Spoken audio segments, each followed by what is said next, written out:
Hey guys, it's Graham. What's cracking? I hit a critical step in the production of Howling Wilderness last week when the proof copy arrived in the mail. It was waiting for me when I came back from vacation. Probably the hardest part about the layout is getting the cover positioning exactly right. It's this kind of weird quirk of how the Amazon software works, as well as the rendering software that I use for my cover art and stuff. But I've got one minor adjustment to make, and then this thing is ready to ride. And man, it feels really good. I've been kind of running a gamut of emotions as I kind of turn this book over in my hands and sort through the artwork. And I'm just really pleased with how it came out. As I've said before, every book I make should feel like the best book I've ever done. And as long as I can keep doing that, I know that I'm constantly getting better at it. For a while there, like I was the most proud of Sleepless Hollow, and then I got Sheriff Porter done. And I was like, man, I really nailed the landing on that one. And then I did this one. It's like, okay, excellent. Things are coming together. I can finally say with this book that I'm no longer getting the Dreadverse off the ground. It is off the ground in the sense that I have finally published a book that connects two seemingly different storylines in the larger literary universe that I'm putting together. Because there's a slight bombshell at the end of Howling Wilderness that connects it to another novel that I've published in the last couple of years. I didn't originally set out to do this. Engines of Liberty was just going to be its own little standalone trilogy, and then I started getting other ideas, as I often do. And sometimes I thought, well, this would be a fun fantasy or a different type of story to write with some similar elements. And then as I further developed the idea and started putting different pieces together, I thought, okay, well, this would work as an Engines story. I would just have to set it in this world and put these parameters on it. And then, you know how it goes when you're being creative. More and more ideas come to you, and you think, okay, I could make this work if I do this, and this. Without giving anything away, if you've read Sleepless Hollow and you get to the end of Howling Wilderness, some things are going to pop up and you're going to say, wait a minute, I thought this was a different timeline. I thought it was alternate history. How can this person be there? Be patient, but the seeds have finally been planted. There was not necessarily like a little bit of that in Sic Semper Tyrannosaurus, but if you listened to the Guild of Eldritch Adventurers back when it was on my other podcast, then you'll know that Silas has hopped around a little bit. Silas being the male lead from Sleepless Hollow. This one is a different character. In fact, when Kenny Parrish was proofreading, or rather beta reading, Howling Wilderness, he got to a certain part about halfway through, and he had a question. He emailed me. He's like, "Wait a minute, is this character actually Silas?" And I was like, "No. You know, you're meant to recognize certain elements of something else here, but that's fine. It's not a misdirection. It's a hint." And then there's a kind of a bombshell dropped at the end. You're like, "Oh, okay, things are starting to connect here." I'm very proud of that, and I'm excited to further develop that as it goes along. And now that I've mentioned that, I kind of want to get into more of the meat and potatoes of what this video is going to be about. So over the last several months, at the very least, I've gotten tired with the kind of YouTube channels that I've normally enjoyed listening to, mainly because they've just become so repetitive in what they put out. A lot of them are movie podcasts and movie channels and stuff, and most of the movies that they review are like A, modern, and B, bad, and they just don't care. And like, okay, like not really shocked that all this modern corpo dreck is terrible, but what is out there that's good? That's why I've appreciated the Dave Cullen show, because he makes an effort to watch old stuff or even watch semi-recent stuff that he missed the first time around and give a good recommendation on it. And more often than not, when he recommends something or assesses something, I think, okay, this is something that I could get into. whether I'm writing something different or trying to read something different, the whole point is to find things that I like. It's got a lot to do with why I don't generally do negative reviews here. I think back to that one book that I reviewed last October or November or so, where the book was just offensively terrible. And I didn't want to just do a video saying like, oh, this book sucks, ignore it, because then you're doing that thing where it's like, oh, this is terrible, don't look at this right here in my hand, see this, ignore it, it's bad. But my buddy Mike, he's the one that recommended, it's like, well, why don't you find a book that's similar to that, but that's good? And it's like, okay. So I got on Twitter and I said, here's the parameters of what I'm looking for. Can you recommend something good that has this, this, this, and this? And lo and behold, I found one of those that I listened to it. It was just freaking awesome. It was like, perfect. This is how you should do a haunted house. Maybe not necessarily a haunted house, but like a haunted area story, and just utterly nail it.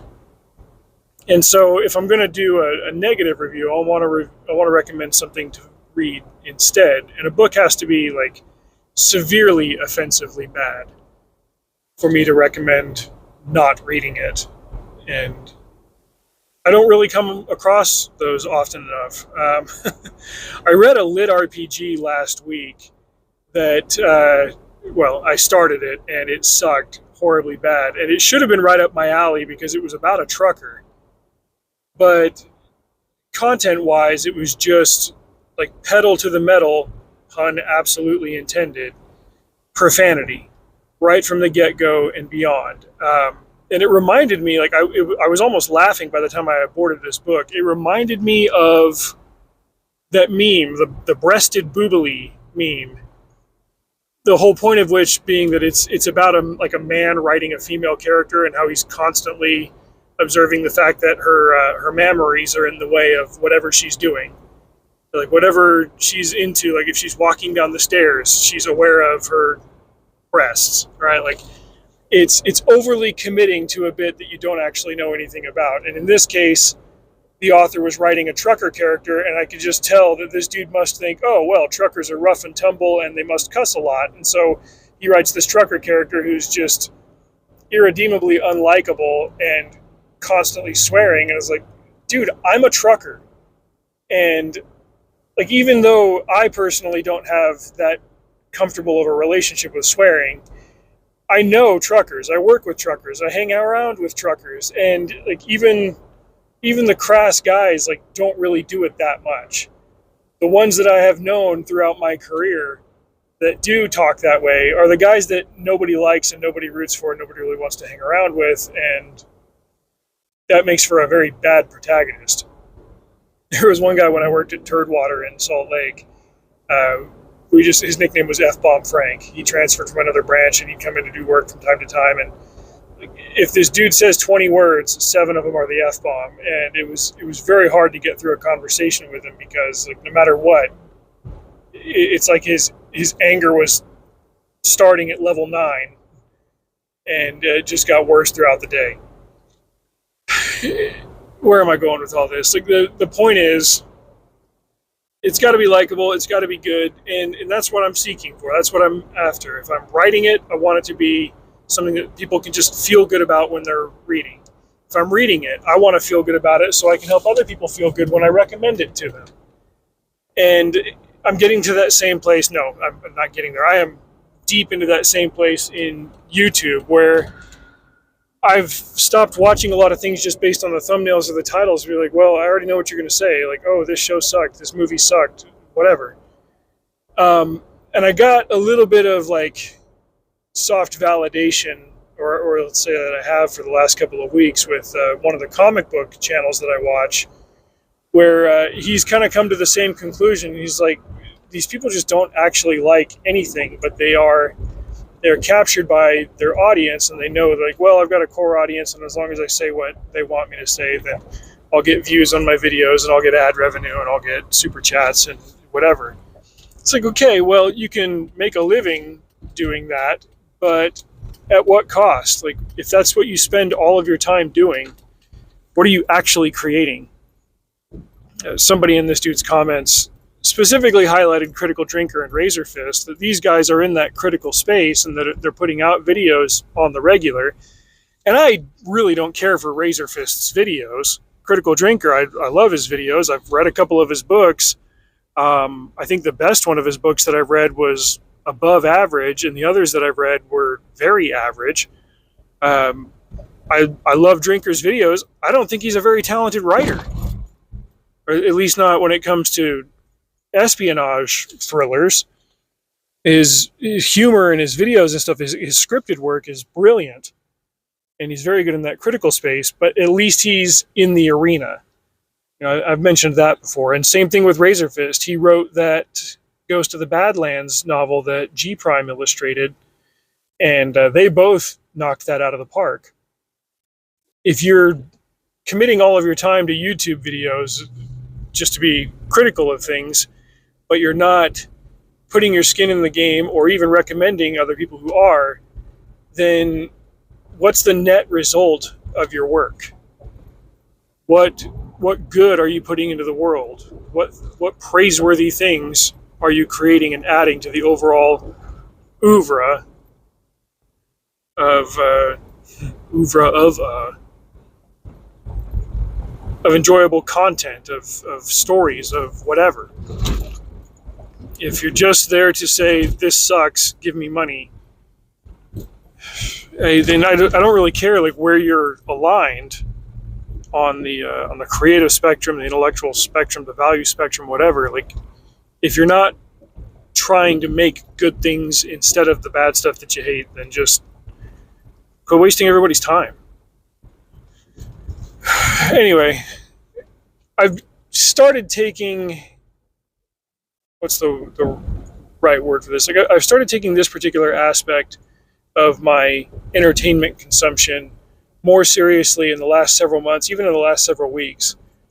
As I've gotten close to finishing this book, I thought, I joke around a lot that I know a lot of things about writing. I really don't know anything about marketing. I thought, well, how many hours a day am I listening to different podcasts or shows or videos or whatever? It's like, I know that there are novel marketing podcasts out there, and there are even ones that are reputable and recommended by people that I trust.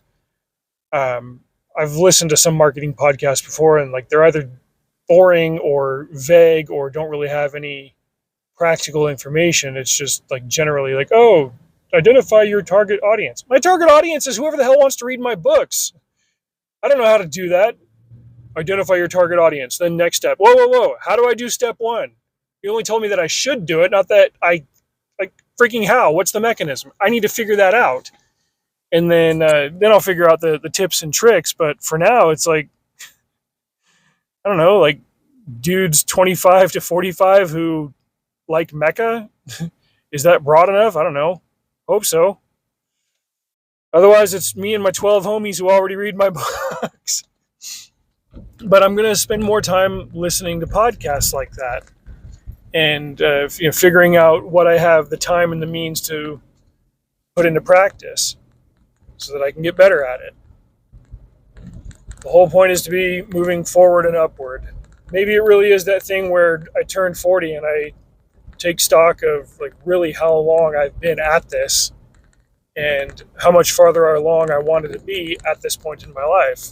When I set out to self-publish 10 years ago, I didn't think like in terms of hard numbers, like, okay, by the time I'm 40, I really want to be making this percentage of my annual income off of books. Maybe I should have set a firmer goal, and then I would have had something to work towards.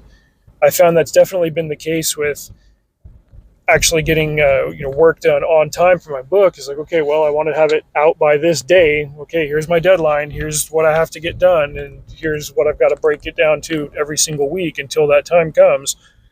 Okay, I know I've got to set a deadline. Vaguely thinking I need to finish one book every year is not enough. Like you've got to have a goal to reach, and if that's good enough to get the book done, then it should be good enough to get the book marketed. All of this is to say that I'm being more deliberate in how I spend my time creating, and I've now kind of transitioned to being more deliberate in how I spend my time consuming, whether that's listening to books, listening to podcasts, or listening to videos, whatever it is. If it's not in some measurable way making me better, then I need to reassess how I'm spending that time. I've been in Oklahoma City for 2 years now. My situation is really not all that different from how it was when I arrived here. And I need to be farther along. I need to be selling more books on the regular. I've done a decent job of reaching a broader audience with my videos and stuff, but I need to be accelerating. I need to get going further and faster and better. Anyway, I hope that was all as coherent in your ears as it was in my head. Thank you guys for listening. Drive safe. See you out there.